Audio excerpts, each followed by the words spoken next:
Financial market के अंदर inter हो।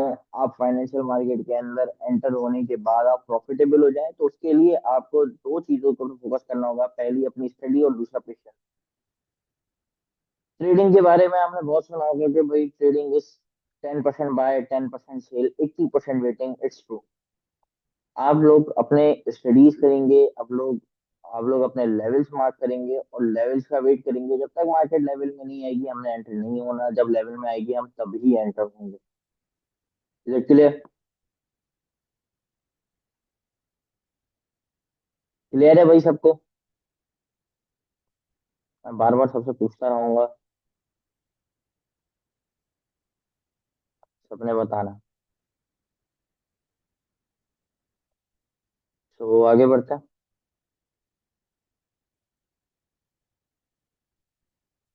Financial market is a market in which people trade financial securities and derivatives at low transaction costs.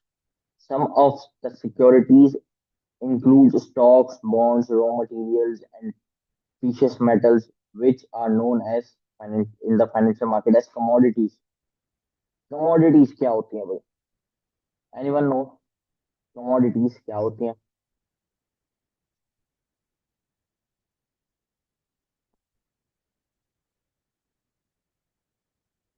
Anyone?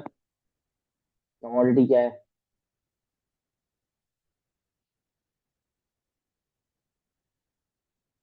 किसी को भी नहीं पता कि commodity क्या है?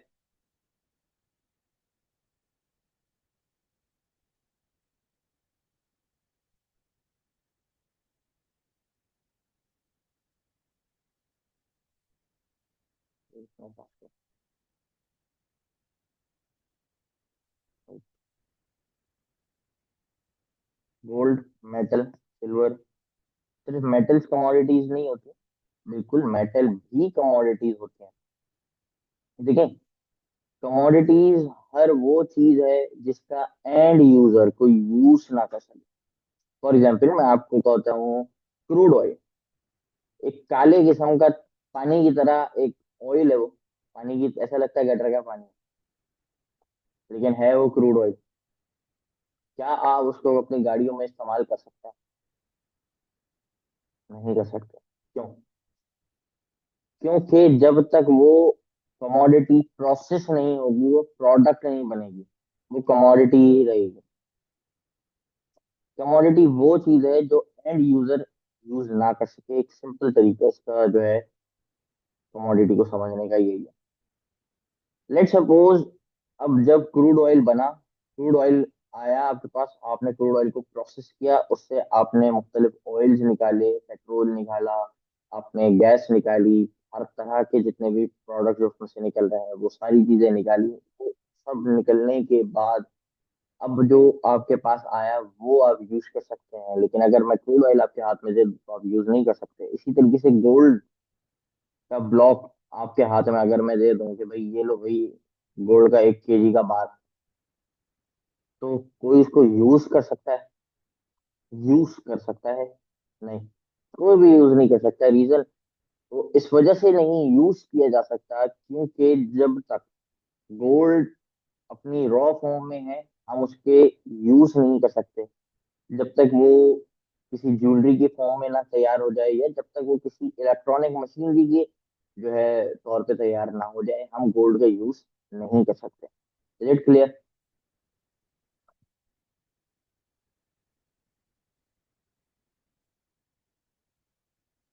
How many types of financial markets? Financial markets की कितनी टाइप्स होती हैं भाई? कितनी टाइप्स होती हैं?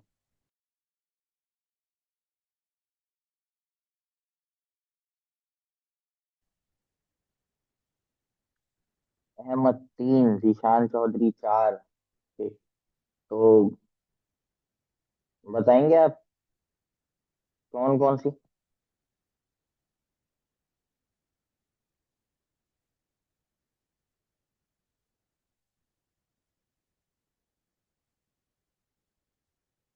Stocks, crypto, forex.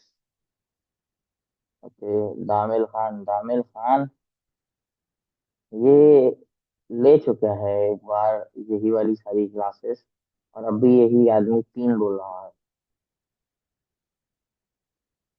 ठीक है मतलब चार टाइप्स हैं। कौन कौन सी? दो? भाई, चार होती हैं। पहली है मनी मार्केट। मनी मार्केट क्या है, आज तक शायद किसी ने नहीं सुना हो मनी मार्केट के बारे में। What is money market, anyone? देखिए, मनी मार्केट क्या है, अगर आप में से किसी ने स्कैम 1992 सीरीज देखी हो तो आप लोग जानते हैं मनी मार्केट क्या है। एनीवन, किसी ने देखी है?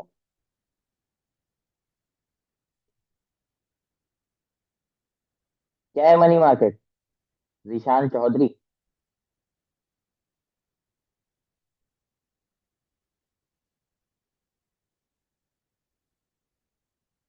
नहीं देखी? कोई मसला नहीं है, देख लेना। बहुत मजेदार सीजन है। मनी मार्केट क्या है भाई? मनी मार्केट ये है कि एक बैंक दूसरे बैंक से जब ट्रांजैक्शन करता है तो वो मनी मार्केट के अंदर की ट्रांजैक्शन कहलाती हैं। जब एक बैंक दूसरे बैंक से ट्रांजैक्शन करता है, लेट सपोज एक बैंक है जिसका नाम है HBL, वो मांग रहा है पैसे नेशनल बैंक से। हालांकि उसका उल्टा ही होता है यूजुअली, लेकिन चलो फिर भी हम मान लेते हैं कि नेशनल बैंक से HBL ने पैसे मांगे। तो अब HBL अगर जो पैसे लेगा, वो जो ट्रांजैक्शन करेगा, वो जो ट्रांजैक्शन होगी वो मनी मार्केट की ट्रांजैक्शन कहलाएगी। क्लियर? दूसरी है stock market. Let suppose, stock market के बारे में आपको बता देता हूँ। एक कंपनी है ABC के नाम से, और उसको फंड्स चाहिए। वो कंपनी के पास दो ऑप्शन है। पहला ये कि वो किसी प्राइवेट इन्वेस्टर को देखे जो कि उसकी कंपनी में इन्वेस्ट करे। प्राइवेट इन्वेस्टर जो है वो नेगोशिएट करेगा उस कंपनी की वैल्यूएशन के ऊपर, उस कंपनी की बाकी दीगर चीजों के ऊपर। वो नेगोशिएट करेगा और नेगोशिएट करने के बाद कुछ फंड उस कंपनी को देगा। वो एक अकेला बंदा होगा, सर पे बच भी सकता है। तो कंपनीज क्या करती हैं, एक सिंगल प्राइवेट इन्वेस्टर के बजाय मल्टीपल इन्वेस्टर्स देखते हैं, जो कि छोटे छोटे इन्वेस्टर होते हैं। एक IPO लॉन्च करते हैं, इनिशियल पब्लिक ऑफरिंग। और पब्लिक को कहते हैं कि भाई ये हमारी शेयर की प्राइस ये है, आप हमारे शेयर खरीदेंगे। हम कंपनी के ऊपर जितना भी प्रॉफिट करेंगे, जितना भी जो है हम रेवेन्यू जनरेट करेंगे, वो सारा रेवेन्यू जो है हम अपने तमाम शेयर होल्डर्स के ऊपर डिस्ट्रीब्यूट करेंगे। पर शेयर जो है हम उसको डिस्ट्रीब्यूट करेंगे। उससे फायदा ये होता है कि कंपनी के ऊपर कोई प्राइवेट इन्वेस्टर नहीं है, कंपनी को फंड भी मिल गया, कंपनी ग्रो भी कर सकती है, कंपनी जो है अपने आप को बना सकती है। अब जो शेयर्स जो कंपनी ने ऑफर किए हैं वो कहाँ जाएंगे? वो जाएंगे स्टॉक मार्केट के अंदर जाएंगे। वो स्टॉक मार्केट के अंदर जो है वो शेयर्स ट्रेड होंगे। क्लियर?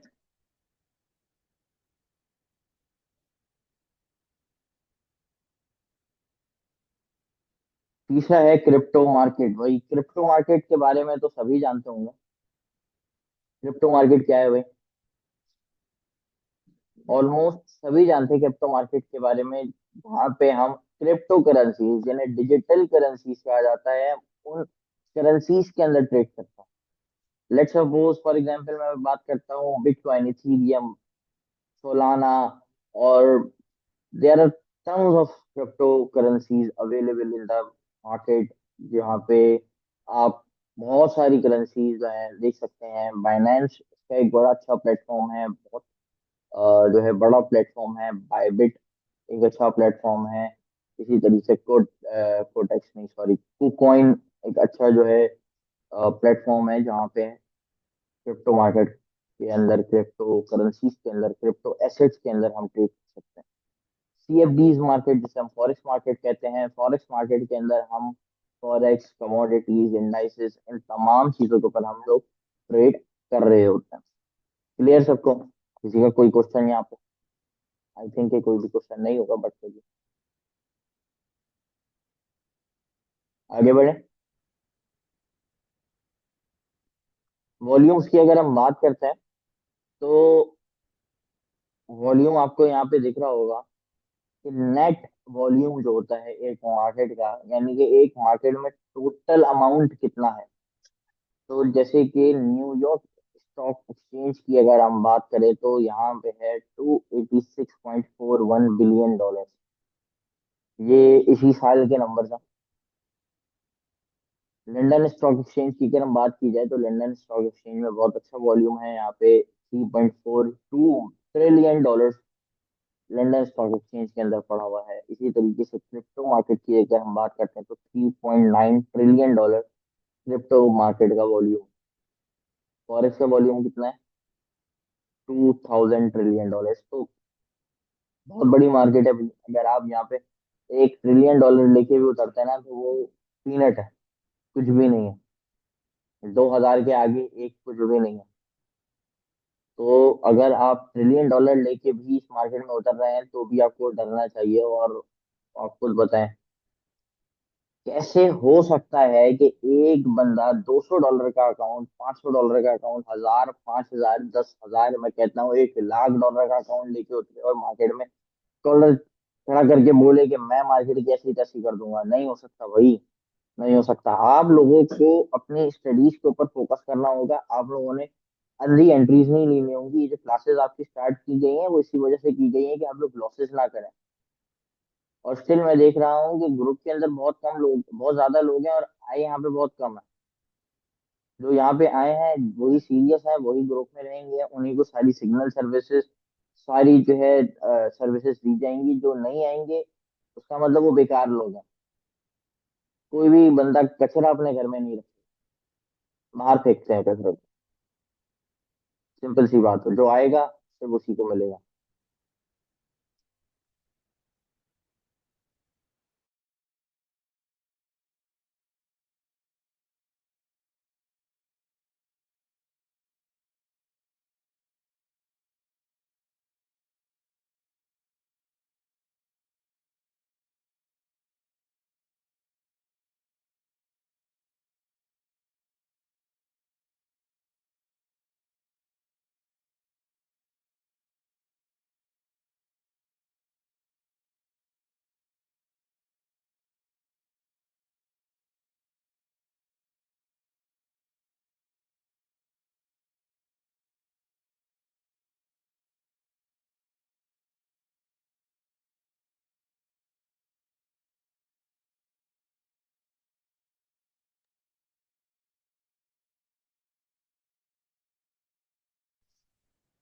तो भाई जो कचरा होगा, जो यूजलेस पर्सन होगा वो निकाल दिया जाएगा। ठीक है, वो अनाउंसमेंट ये चीज ग्रुप में भी अभी कर दी जाएगी। तो आप लोगों ने सारी क्लासेस को, सारे जो है सेशंस को लाजमी लेना है। जो इन में से कोई एक सेशन भी मिस कर गया वो बहुत ज्यादा नुकसान उठाने वाला है। और वो नुकसान ऐसा नहीं होगा कि आप लोगों को जो है लॉसेस, या आप ये सोच रहे हो कि यार सिर्फ लॉसेस ही तो पड़ेंगे ज्यादा। इस मार्केट में मैंने लोगों को अपना सब कुछ लूज करते हुए भी देखा है। और इस मार्केट के अंदर लोगों को मैंने अपना सब कुछ बनाते हुए भी देखा है। बाइक में आने वाला बंदा गाड़ियों में जाता है, गाड़ियों में आने वाला बंदा पैदल भी जा रहा होता है। ये वो मार्केट है भाई। आपको कहीं से भी उठा के कहीं पे भी फेंक देगी। आप सही होंगे तो आपको आसमानों पे ले जाएगी ये मार्केट। अगर आप गलत होगे, इस मार्केट के अंदर गलती कर रहे होगे, आप अपने जो है ट्रेड के अंदर गलती कर रहे होगे, आप नुकसान उठाओगे। आई एम 100% श्योर कि कोई बंदा इस मार्केट को लेके जो कि नॉन सीरियस हो वो नुकसान नहीं उठा सकता। कोई बंदा अगर ये लिख के दे देगा, मैं उसके ऊपर इसकी 180 डिग्री स्टेटमेंट लिख के दूंगा, साइन करके कह सकता हूँ कि ये लाजमी नुकसान उठाएगा। I am damn sure. इतनी बड़ी मार्केट के अंदर $1,00,000, $2,00,000, मैं कहता हूँ कोई बंदा $1 करोड़ भी उतार दे तो कोई फर्क नहीं पड़ता। नुकसान हो जाएगा, पता भी नहीं लगेगा। तो भाई आज की डेट में हम अगर बात करें पाकिस्तानी लोगों को, अगर कोई बहुत अच्छा वेल फैमिली से भी ताल्लुक रखता है ना तो भी उसकी नेट वैल्यू में $10,00,000 नहीं होगा।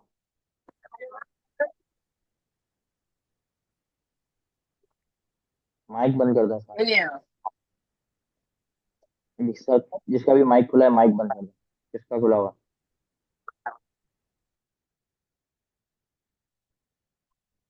क्लियर है ये बात? फॉरेक्स ट्रेडिंग क्या है भाई?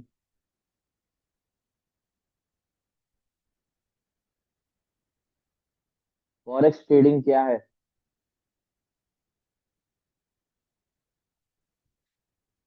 Buying and selling in of any product in any market is called trading.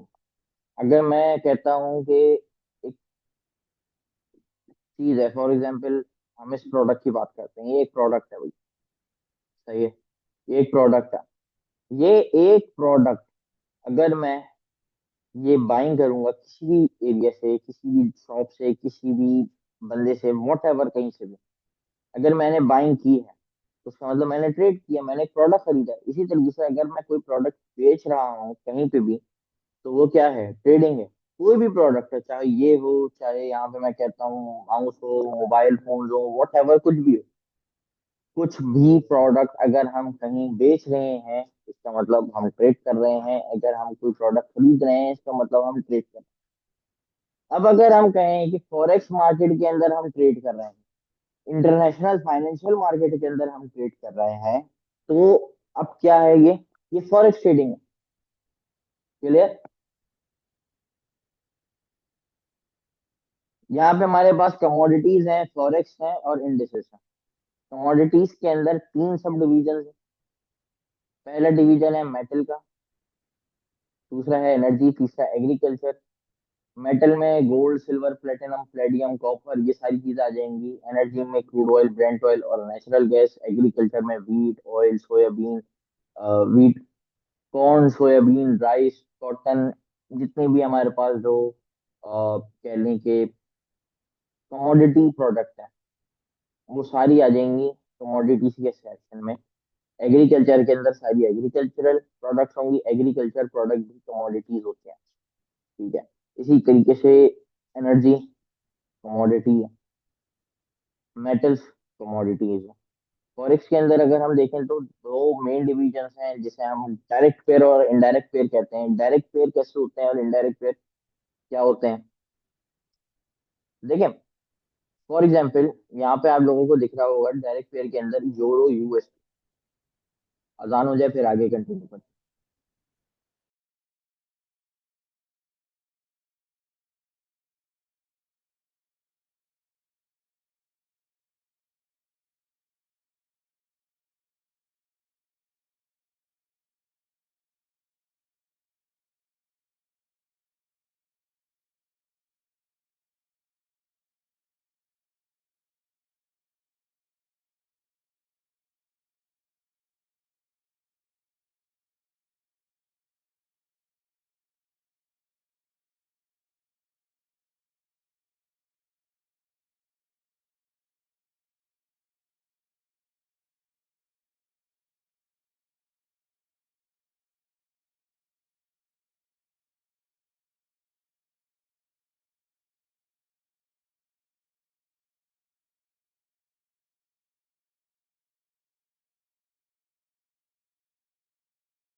तो भाई यहाँ पे जो है आप लोगों को दिख रहे होंगे डायरेक्ट पेयर्स और इनडायरेक्ट पेयर। अब डायरेक्ट पेयर्स के अंदर आपको यहाँ पे दिख रहा होगा यूरो यूएसडी। ठीक है, euro USD, GBP USD, AUD USD, NZD USD, ये सारे आप लोगों को दिख रहे होंगे डायरेक्ट पेयर के अंदर। अब डायरेक्ट पेयर्स के अंदर अगर हम देखें तो यार क्या ऐसा डिफरेंस है, क्या ऐसी चीज है जो कि इसको डायरेक्ट पेयर बनाती है। हम आ जाते हैं इधर, ये आ गया भाई यूरो यूएसडी। ओके, इसको यहाँ कर देते हैं। अब यहाँ पे देखिए, आप लोगों को दिख रहा होगा यूरो यूएसडी के ये, यूरो यूएसडी का ये चार्ट यहाँ पे आप लोगों को दिख रहा होगा। यूरो यूएसडी की अगर हम एक डायरेक्शन को देखें तो क्या जा रही है,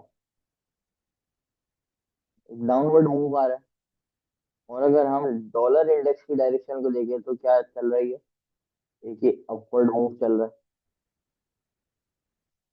डायरेक्ट पेयर में ऐसा ही होता है कि जब यूएस डॉलर स्ट्रांग होता है, जिसे हम डॉलर इंडेक्स कहते हैं, डॉलर इंडेक्स जब स्ट्रांग होता है तो डायरेक्ट पेयर जो है वो नीचे जाते हैं, वो डॉलर के अगेंस्ट चल रहे होते हैं। डॉलर इंडेक्स अगर ऊपर जा रहा है तो डायरेक्ट पेयर जो होगा वो नीचे आएगा। डॉलर इंडेक्स अगर नीचे जा रहा है तो डायरेक्ट पेयर जो है वो ऊपर जाएगा। क्लियर ये चीज। अब अगर मैं कहता हूँ यूएस डॉलर स्ट्रांग हो रहा है तो यूरो कहाँ जाएगा, सब बताएं मुझे जरा।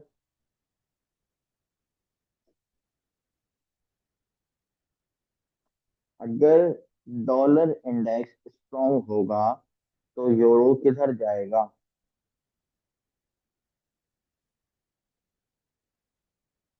डाउन जाएगा बिल्कुल।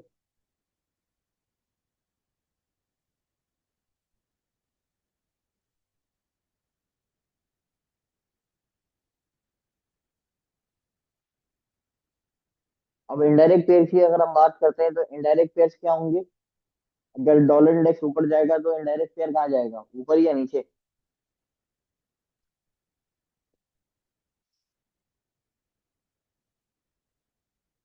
डॉलर इंडेक्स अगर ऊपर जाएगा तो इनडायरेक्ट पेयर कहाँ जाएगा।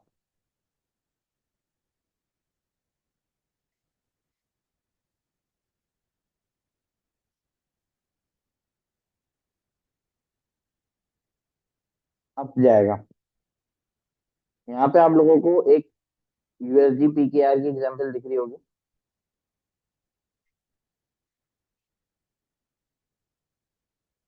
अगर डॉलर इंडेक्स लेट्स सपोज 99 पे और अभी यूएसडी पीकेआर चल रहा है फॉर एग्जांपल 280, अब डॉलर इंडेक्स चले गया 99 से ऊपर जाके 100 के ऊपर, तो डॉलर स्ट्रांग हो गया। और यूएसडी पीकेआर का जो चार्ट होगा वो 280 से नीचे होगा या ऊपर जाएगा। डॉलर इंडेक्स गया ऊपर, डॉलर हो गया स्ट्रांग। तो अब ये मुझे बताएं यूएसडी पीकेआर 280 से बढ़ जाएगा, यानी कि डॉलर हमारे लिए महंगा हो जाएगा या सस्ता होगा। डॉलर अगर महंगा होगा तो चार्ट भी तो ऊपर जाएगा, 280 से ऊपर जाएगा। समझ में आई। तो डॉलर इंडेक्स अगर अप जाएगा तो इनडायरेक्ट करेंसीज भी अप जाएंगी। और अगर डॉलर इंडेक्स नीचे जाएगा तो इनडायरेक्ट करेंसी जो इनडायरेक्ट पेयर हैं वो भी नीचे जाएंगे, डॉलर इंडेक्स के साथ साथ चलेंगे। आप लोगों को दिखाता हूँ यहाँ। अब यहाँ पे आप लोगों को दिख रहा होगा कि ये रहा डीएक्सवाई। ठीक है, डीएक्सवाई का अगर हम देखें तो ये मूव है। ये यहाँ से उठा है और इतना ऊपर आया है। अब अगर हम देखते हैं यूएसडी जेपीवाई को, ऑलमोस्ट आइडेंटिकल दिख रहा है, एक जैसा दिख रहा है। क्लियर हुआ? क्लियर हुआ सबको?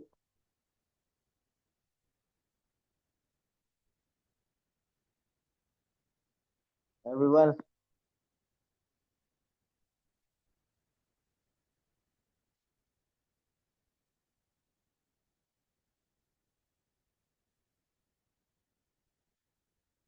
अब हम आ जाते हैं इंडाइसेस के अंदर। इंडाइसेस कौन कौन से हैं जो हम ट्रेड कर रहे होते हैं? पहला है Nasdaq, Dow Jones, S&P 500, Nifty 225, FTSE, IT 40, Euro Stoxx. ये सारे स्टॉक के इंडेक्स हैं। नैस्डैक के अगर हम बात करें तो नैस्डैक के अंदर यूएस की जितनी भी टेक्नोलॉजी की कंपनीज है, टेक कंपनीज है, वो फॉल करती हैं। डाउ जोन्स के अंदर जितनी भी top 30, top 30 tech, non tech, whatever companies हो, वो फॉल करती हैं, जैसे कि एप्पल, amazon, टेस्ला। ये नेस्डेक के अंदर भी फॉल करती हैं और डाउ जोन्स के अंदर भी फॉल करती हैं। जॉनसन एंड जॉनसन, ये नॉन टेक कंपनी है, लेकिन डाउ जोन्स के अंदर फॉल करती है क्योंकि बहुत बड़ा ब्रांड है। यूनिलीवर नॉन टेक कंपनी है, प्रोडक्ट कंपनी है, लेकिन बहुत बड़ी कंपनी है, इस वजह से ये नेस्डेक के अंदर, डाउ जोन्स के अंदर फॉल करती है। क्लियर हुई ये चीज? S&P 500 जितनी भी नॉन टेक और नॉन टॉप 30 कंपनीज हैं, वो सारी फॉल करेंगी S&P 500 पे। क्लियर हुई ये चीज? फॉरेक्स की 3 डिवीजन मजीद हैं। फॉरेक्स पेयर्स की 3 मजीद डिवीजन हैं। कौन कौन सी हैं? फॉरेक्स मेजर्स, फॉरेक्स माइनर्स और फॉरेक्स एक्सोटिक्स। फॉरेक्स मेजर्स में euro USD, GBP USD, GBP JPY, USD JPY, ये सारे प्रोडक्ट्स फॉल करते हैं। फॉरेक्स माइनर्स के अंदर वो करेंसीज फॉलो करती हैं, चाहे वो यूएसडी के साथ उनका पेयर हो, चाहे वो जीबी के साथ हो, चाहे वो यूरो के साथ हो, लेकिन वो करेंसीज फॉलो करेंगे जिनका वॉल्यूम मार्केट में कम होता है, जैसे AUD USD, AUD CAD, Canadian dollar, New Zealand USD, आपका यूरो एनजीटी। ये सारी जो है वो फॉल करेंगी फॉरेक्स माइनस के अंदर। और फिर आता है फॉरेक्स एक्सोटिक्स। फॉरेक्स एक्सोटिक्स के अंदर आपके पास euro, Hong Kong dollar, GBP Singaporean dollar, USD Turkish lira, ये बहुत छोटी करेंसीज हैं, ये सारी फॉल करती हैं एग्जॉटिक्स के अंदर। क्लियर हुई ये चीज सबको?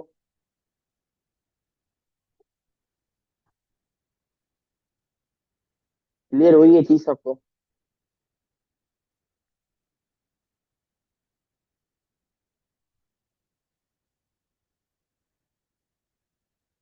समझ में आई आज जो मैंने सब कुछ बताया, ये सारे प्रोडक्ट्स के बारे में, सारी चीजों के बारे में बताया, आप लोगों को क्लियर हुआ? किसी का कोई क्वेश्चन है यहाँ पे?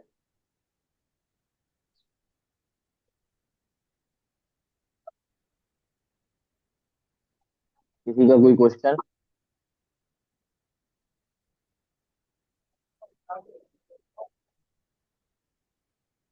लैंड कुछ समझ नहीं आया क्वेश्चन का जवाब।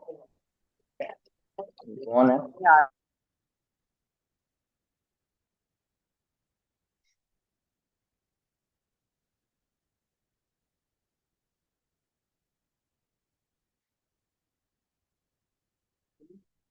हाँ, आते ही चलेगा। बिल्कुल, बोले बोले।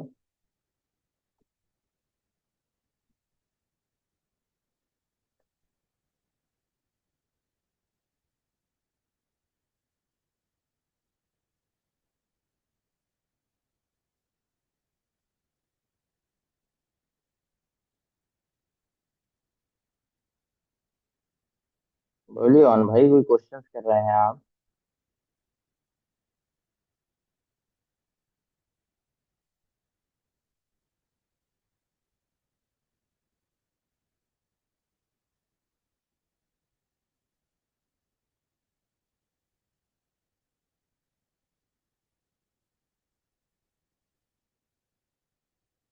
फर्स्ट वाली क्या चीज समझ में नहीं आई, मतलब जो मैंने ये कहा था कि फाइनेंशियल मार्केट क्या है, ये चीज समझ में नहीं आई।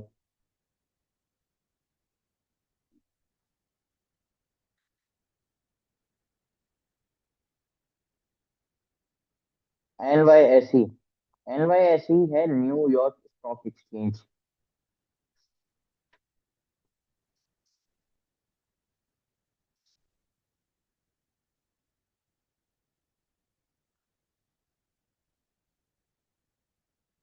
क्लियर है फिर।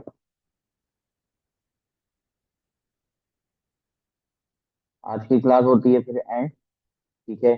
और इंशाल्लाह आप लोगों को आगे की जितनी भी क्लासेस हैं वो लाजमी आप लोगों ने ज्वाइन करनी है, लाजमी आप लोग आइएगा, लाजमी आगे की तमाम क्लासेस को जो है ज्वाइन कीजिएगा, क्योंकि आप लोग वो चीज़ें सीखने वाले हैं जो शायद आप लोगों को कहीं पे भी ना मिले।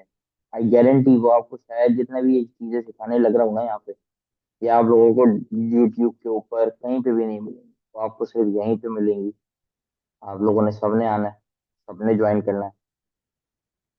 और इंशाल्लाह आप लोगों के लिए नेक्स्ट क्लास के अंदर एक अनाउंसमेंट भी है। अभी के लिए एक अनाउंसमेंट है जो कि आपको जिसने ग्रुप में ऐड किया है आप उससे पूछ सकते हैं। नेक्स्ट क्लास के अंदर एक और अनाउंसमेंट है आप लोगों के लिए, तो सब लोगों ने ज्वाइन करना है। डॉलर अप हो तो डायरेक्ट और इनडायरेक्ट, अगर डॉलर अप हो तो डायरेक्ट और इनडायरेक्ट अप जाएगा या डाउन। देखिए डॉलर अगर अप होगा तो डायरेक्ट पेयर नीचे जाएगा, डायरेक्ट पेयर का चार्ट नीचे जाएगा, और इनडायरेक्ट पेयर का चार्ट डॉलर के साथ यानी कि अप जाएगा। क्लियर।